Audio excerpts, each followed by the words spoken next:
নমস্কাৰ বিলাসীপাৰাৰ এটি ভয়ংকৰ খবৰৰ সৈতে ষ্টুডিঅ'ত মই শহীদুল আনচাৰী আপুনি চাই আছে টাইমছ প্ৰগতি। বিলাসীপাৰাৰ এটি ভয়ংকৰ খবৰ দিব বিচাৰিছোঁ।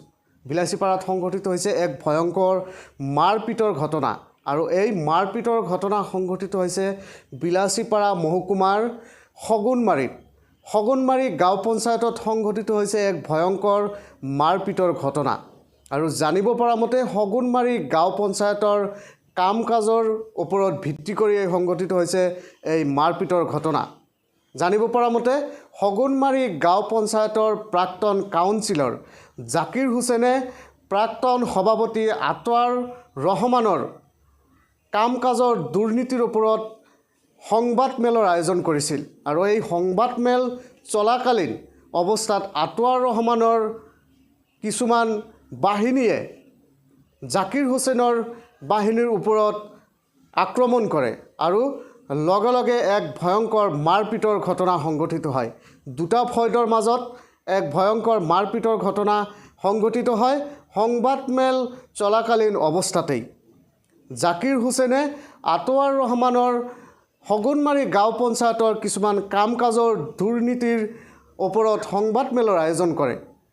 আমি জনাই আছোঁ এই ডাঙৰ খবৰটো যে সগুনমাৰীত এক ভয়ংকৰ মাৰপিটৰ ঘটনা সংঘটিত হৈছে আৰু এই মাৰপিটৰ ঘটনা সংঘটিত হৈছে আতৱাৰ ৰহমান আৰু জাকিৰ হুছেইনৰ দুটা ফৈদৰ মাজত আৰু এই দুজনেই কংগ্ৰেছৰ দুটা ফৈজৰ মাজত সংঘটিত হৈছে এই ভয়ংকৰ মাৰপিট আৰু এই মাৰপিটৰ ঘটনা সংঘটিত হৈছে সগুনমাৰী গাঁও পঞ্চায়তত আৰু গাঁও পঞ্চায়তৰ কাম কাজৰ ওপৰত উন্নয়নমূলক কামৰ দুৰ্নীতিৰ ওপৰত সংবাদমেলৰ আয়োজন কৰিব বিচাৰিছিল জাকিৰ হুছেইনে আৰু সেই মুহূৰ্ততেই এই ভয়ংকৰ এক মাৰপিটৰ পৰিৱেশৰ আমি সগুনমাৰী জিপি মিনিমাম 30 কোটি টকাৰ কামৰ আমি এষ্টিমেট ওলাইছোঁ অকল 2021-22 2021-22 এই তিনিটা বিত্ত বছৰৰ ভিতৰতে 30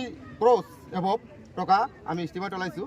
এই স্কিমখন সম্পূৰ্ণ আমি আপোনালোকৰ জৰিয়তে সম্ভৱ হৈছে।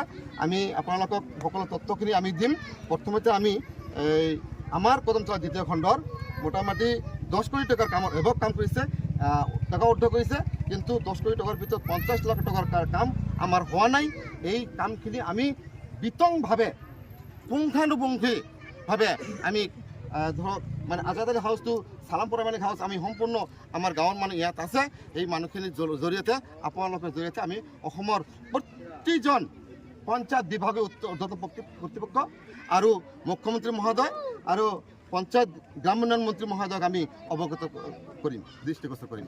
এই টকাখিনি কোনে আত্মসাৎ কৰা বুলি টকাখিনি আমি জনামতত প্ৰাক্তন সভাপতি আৰু BDO আৰু জুনিয়ৰ ইঞ্জিনিয়াৰ আৰু পঞ্চায়ত সচিব এই 4জন মিলে আমাৰ এই টকাখিনি আত্মসাৎ কৰিছে। প্ৰাক্তন সভাপতিজনৰ আতৱাৰ হুছেইন আৰু BDO আছৰাফুল মোল্লা আৰু এই জুনিয়ৰ ইঞ্জিনিয়াৰ মনোৱাৰ হুছেইন।